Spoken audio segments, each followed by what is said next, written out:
Okay. So we've gone through the choke. Your Lucier's doing some weird wall riding shit. This is when we do have the Sombra, but the Sombra does switch a bit later on. See what happens. Okay. Yeah. Already the first problem. Alright. So you've already made a huge mistake. This moment right here. I wouldn't even need to look at my health bar. I would know straight away I just got hit by a fire rocket. Probably a direct, probably damage boosted.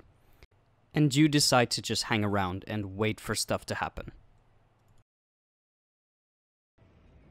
What you should have done is dash immediately to the left to get the health pack, or backwards towards your team.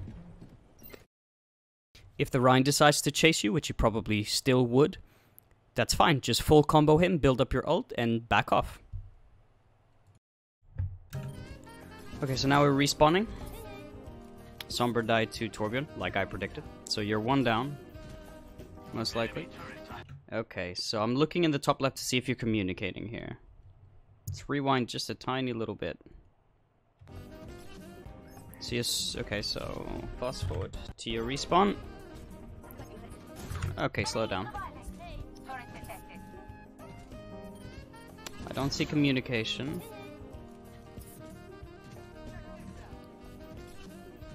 Nothing in the top left. Alright, so we can keep going up on this a little bit and you get rid of the turret, but then your Mercy dies. So this should have been done when your Sombra dies, but you can kind of stay in to build up a little bit of ultimate charge. What you should have been doing here is being the leader for your team. And I never used to communicate very much as Genji, because I didn't really need to. I kind of just did my job, and I did basic callouts, but I didn't really call the engagements or the disengage or anything like that.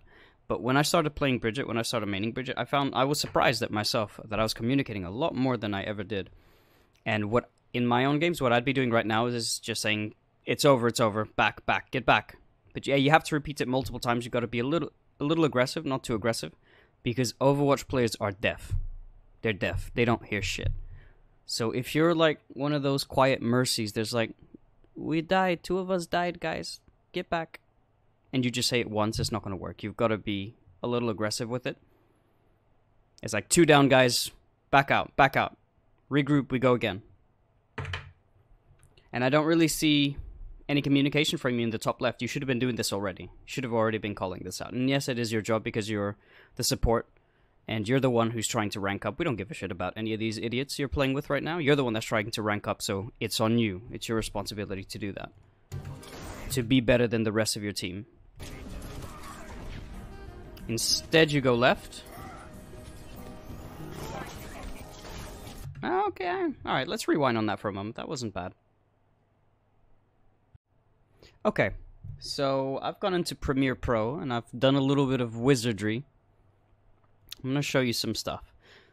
So we're going to measure how slow or fast your combo is. That is, from the moment your shield bash lands the stun, to the moment your whip shot hits. So, here's your shield bash. You're going in, and then you hit him around here. So I started the timer. Then you swing. Swing hits. You can see that little white special effect. And then your whip shot lands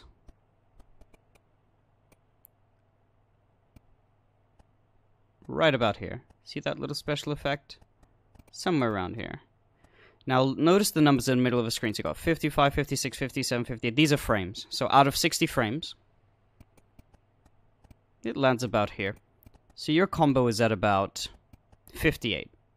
So if that was over 60 seconds, 61, 62, 63, 4, and he was holding down his shield button, his shield might have come up in time, and the whip shot might not have landed. So you're just on the limits. Now let's take a look at what it looks like when I do it. See if I'm going to show you how quickly I can do it. So the stun hits about here. You can see the visual effect. Swing. And look at the hit marker. There's the visual effect which hits before the hit marker. So that's about 49 compared to your 58. And I went by the yellow bit, the yellow special effect on your video. I didn't go by the hit marker, which actually shows up a little bit later than the visual effect itself. So Yours might have even been a little bit slower. Can't tell specifically because the quality of your video is a little bit down, but I could tell intuitively that your combo is a little bit slower than it could be. And I picked this spot on the stairs specifically because the distance is about the same, and it's on a lower elevation than I am, so I tried to replicate it as best I could. And what I would recommend for this is just going to the practice range and practice for 5 minutes every day that you're going to play, just pulling it off as quickly as you can. Because if you're too slow and a Tracer is mashing the recall button, she will escape the one-shot. Same thing with Sombra, she can translocate, Reaper can Wraith form, Brigitte can put a shield up just in time to avoid getting whip shot, which is your biggest burst of damage, and getting pushed away, so then she can hit you, she can stun you. So you gotta make sure that your timings are as short as possible. Alright, so we talked about your combo there, and how important it is to be quick with it. Okay, whip shot's fine, you procced your healing. Now you spot the Torbjorn.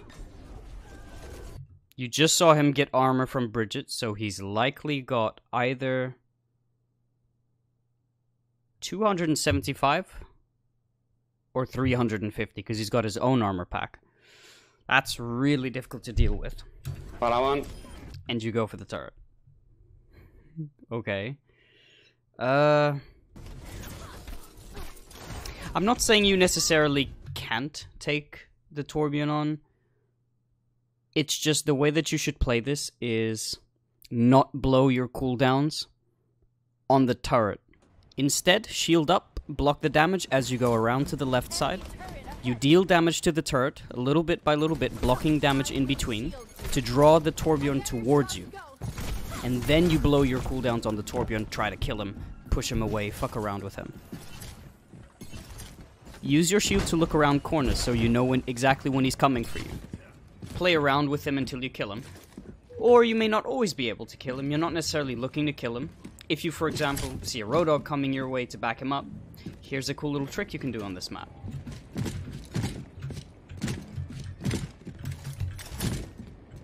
Or you can just shield bash if you're afraid of getting hooked. And then you just fall back.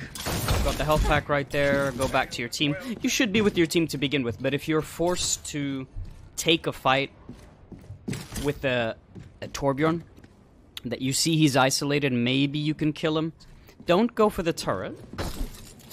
Go for the Torbjorn. Draw him in. Most Torbjorns at platinum level, they're cocky, they're arrogant, they think they can just one-clip you. So you can take advantage of that. And just play around with him until either you kill him or you're forced to back off. Alright, so obviously you died. You approached that matchup completely wrong. And now your Hanzo's probably gonna get killed by him. Ah, no, he backs off. Thankfully. Torbjorn's a hero that can really snowball, so sometimes you do just have to go for the kill on him.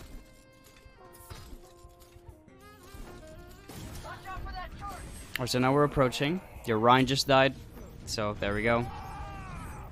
I see. Barra gets a nice barrage. Okay, let's see what goes. Okay. No, don't ever do that. Don't whip shot a Rhine when he's in stun range, because he can just do this. He can just block it, do no damage, he won't get knocked back, and now he can swing at you because he's close enough. The second reason you don't want to just whip shot him randomly like that is look at our ultimate. We've got 55, we're about to hit 55. You get 3% ult charge. If you're a little damaged, you get a little bit more than that, but that applies to all of your combos. Instead, what you want to do is full combo him, which is swing bash, swing whip shot. You kinda did something similar earlier against the Reinhardt, but you always want to do it. You don't just want to randomly whip shot, because even if he's got his shield up, you did almost 200 damage, so you charge up 200 damage worth of ult. You guaranteed the knockback because he's stunned, so he can't raise his shield to block your whip shot. And if you continue pulling off full combos as you go on through a match, you will build ult a lot quicker, so you have a lot more ultimates throughout the match, and obviously that's very useful when you're trying to win team fights. Instead, you've built up 59, 60 ult in 2 minutes. That's way too slow. And that's all because you're not maximizing the damage that you're putting out. Oh, see, you almost did it there. But obviously you didn't aim the whip shot correctly. Now I like that, you're backing up well. Not paying attention to the Rhine. You're not going to do anything about that Pharah, so pay attention to the ground targets instead. Stick near the corner so Pharah can't hit you so easily, and pay attention to the Rhine. To try and avoid getting randomly charged like that. Because you can stun the charge. So that was an example of you paying too much attention to the Pharah. You know she's there, but you don't need to look at her constantly. Just ignore her. Unless she is directly damaging you. Or directly a threat to you. Which in that case she wasn't. Pick a Reaper maybe, guys. So yeah, multiple people died. Probably should have disengaged this earlier, but maybe your character gets a really good barrage here.